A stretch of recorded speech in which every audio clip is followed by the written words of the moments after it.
Hello everyone. Many of us who have visited Old Goa must be aware about the Madre Institute, which is providing higher education for nuns from all over India, as well as Christian Art Museum, which is housing the lot of relics as well as antique things connected with Christianity. It's very much unique kind in Goa as well as in whole of India as well as Asia.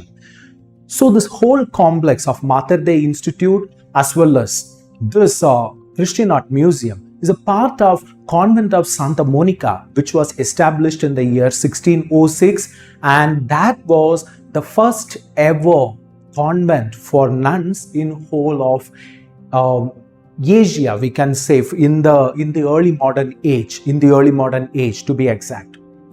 So we are going to see a nun of that convent, namely Mother Sor Maria dos Anjos, Mary of Angels in English. So she was born somewhere in the year 1596. Her father was Morupindu and her mother was Donna Isabel de Mendonça. So she was baptized in the parish of Saint Tom. This is an extinct parish in Old Goa. Where exactly it was? After the College of Saint Paul of the Jesuits towards Corley. So that area was the parish of Saint Tom. So they wanted to join the convent, but they were not able to pay enough dowry to be accepted into the convent, so that their uncle took the responsibility. Their uncle, who was a priest, who took the responsibility to pay for it.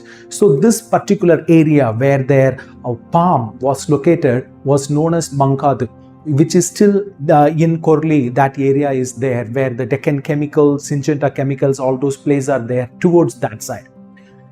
So she took her vows in the year 1611 on the day July 24th, and she also made her profession on 2020, that is end of the July, on the following year in 1612. Almost a year she took to take her final vows, profession as a nun. So she also resisted lot of demons attacks, and at the age of 19 that she died. That was on May the 8th, 1615. May the 8th, 1615. So that is a day which is also connected with Archangel Saint Michael, because it is said that Archangel Michael appeared in Monte Gargano in Italy in the 6th century on this day. So you can see that this nun is also named as Sister Maria dos Anjos, Mary of Angels. So why this nun is important, especially after her death? So in Catholic doctrine, we have the concept of purgatory.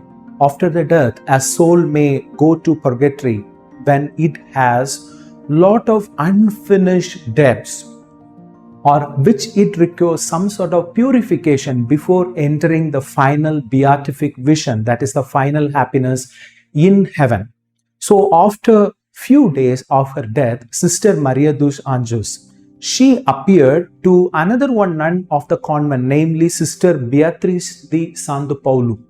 So this nun asked her that she was in purgatory and she was suffering on account of her sins, and she asked for some masses be said in her honor. So if you see in the modern times, Padre Pio is said to have been visited by some souls in the purgatory asking for prayers, asking for masses. So we know about Padre Pio, but what about Old Goa? In our own Goan context, within our Old Goa, we have got that kind of miraculous supernatural appearances as well as experiences. So after that, some masses were said for the nun, and it is said that she was able to overcome her time of purgation in purgatory.